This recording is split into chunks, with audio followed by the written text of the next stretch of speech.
In lesson number 25, we're going to learn about intervals. And the interval is basically how we measure a distance between one note to another note.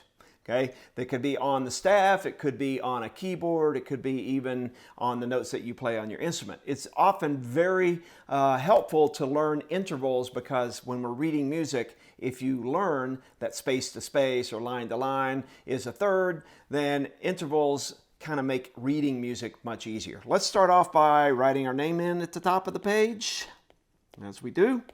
So interval is the distance from one pitch to another. The name of the interval is found by counting the number of notes between the two pitches. So A, if I use my musical alphabet, A, B, C, that would be a third. Okay? A, B, C, D, E would be a fifth. So that's how intervals work. It's pretty simple. If you use your musical alphabet, okay, right now, just making it very, very simple, we're going to say those intervals as 1, 2, 3, 4, 5. 5 would be a fifth. Let's name the interval in this number 1 through 8 that is between the two note names. So we're going to have arrows that point up, which means you go up the alphabet. Arrows that go down, you go down the alphabet. A to B is a second. So we don't just say a 2, it's a second.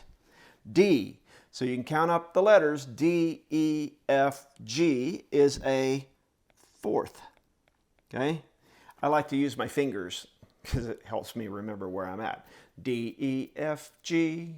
All right, number 3, F to C. F, G, A, B, C is a fifth. B up to A. All right, if I can count that, or I know that if it's just the next letter name, then basically I'm going up a seventh. So I'm not going down from B to A, I'm going up. B, C, D, E, F, G, A. Okay, that's a seventh. Number 5, I'm going down, so I'm going backwards in the alphabet. B, A, G, F, E, D is a sixth. All right, F to E is just the next letter. That's pretty simple. Second. A down to D. So A, G, F, E, D is a fourth. And then D down to E. Okay? It's the next letter. If I went up, it would be a second. If I went down, it would be a seventh. There are 2 special interval names for a first and an eighth. A first meaning the same note. So if I'm playing an A and the person next to me is playing an A, that is called a unison. So the same note is a 1. All right. The other one is an 8. If I have an A and then the person playing next to me is playing an A way up here, A, B, C, D, E, F, G, A, not H, A, that's an eighth, but we call that an octave. So whenever we have an octave, we're thinking of an eighth. So on 9 through 11, we're taking the note names on the staff and then we're finding the interval. So let's name these notes. G to A is a second. B to F, thinking your letters, B, C, D, E, F is a fifth. F to A is a third. Kind of have to think fast. Whenever you go from one space to the very next space or one line to the very next line, it's going to be a third. All right, here is a B to G. So I'm using my alphabet. B, C, D, E, F, G is a sixth. I'm still, even though you're not watching me, I'm still counting on my fingers. Just makes it easy for me to make sure I'm doing it right. All right, here's a G up to a high G. And we know that that is an eighth. Okay, anytime that you have the same letter names, but it's not the same note, that is a octave. Now we can also abbreviate octave, OCT. All right, so here's a D to a D. That's a first, but we don't call it a first, we call it a unison. All right, C down to B, the very next note is a second. A down to B. Now remember, the very next note, I can count all the way down, but really the very next note in that space between is a seventh. And then we have a C down to, that would be an E, C to E, C, B, A, G, F, E is a sixth. And then a C down to C, C to C is octave. All right, so intervals are very easy. If you know your musical alphabet, you can go up or down the musical alphabet. Then finding an interval is very simple. Let's turn over to the second half of this page. And basically, all I'm doing here is a crossword puzzle that's pretty simple because all I'm doing is naming notes on the staff. So we can do this. I'm going to go all the way down this with the across. I'm going to try to go pretty fast. What I would do, maybe stop the video and do it on your own and then use the rest of my video to check your answers versus just listening to me do it and cheating that way. So let's go through this really fast. I'm going to think of F, E, this is an E, D. Now I know that's an E because I'm counting up. A, B, C, D, E. So I spell the word feed and I'm going to write that on one across. All right, 4 across. I have G, A. Oh, and this is a really low note, so I can either count down or I can go every other letter. G, E, C. This is a B, so Gab. G, A, B.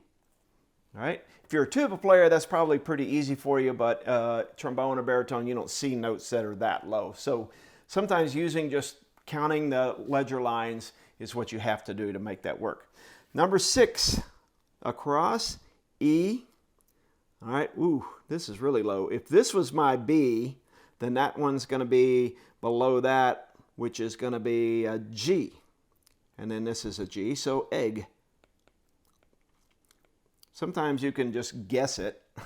If I had the first one and the last one, it's kind of like Wheel of Fortune where you just guess what the word is. All right, B, E, and E, B.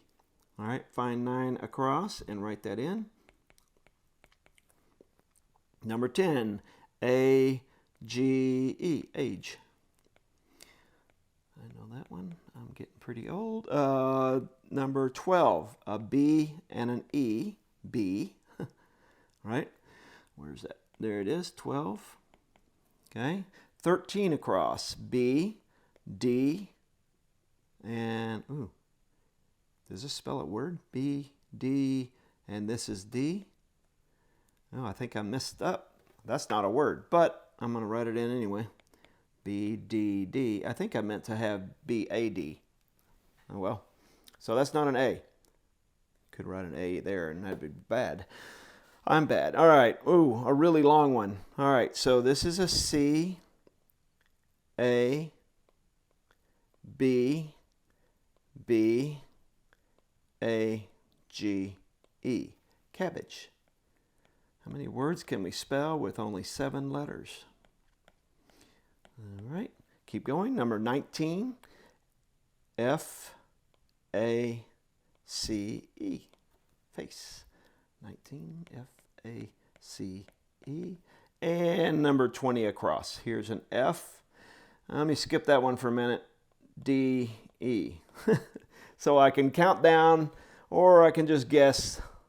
Fade. Sometimes I'm lazy, but you know, if you're a tuba player, you probably know that's an A. If you're a baritone player or a trombone or a bassoon, you probably have to count all those ledger lines.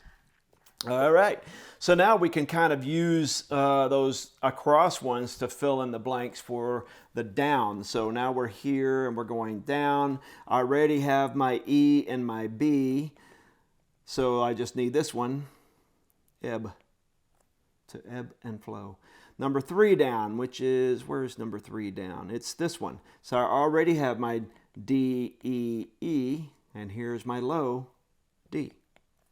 All right, 5 down. Here's 5 down. I already have my A and my E, so this is a C, ace. All right, 7 down. God, I hope I have that first letter. Yes, I do. That's a G. G, A, B. Another gab. All right.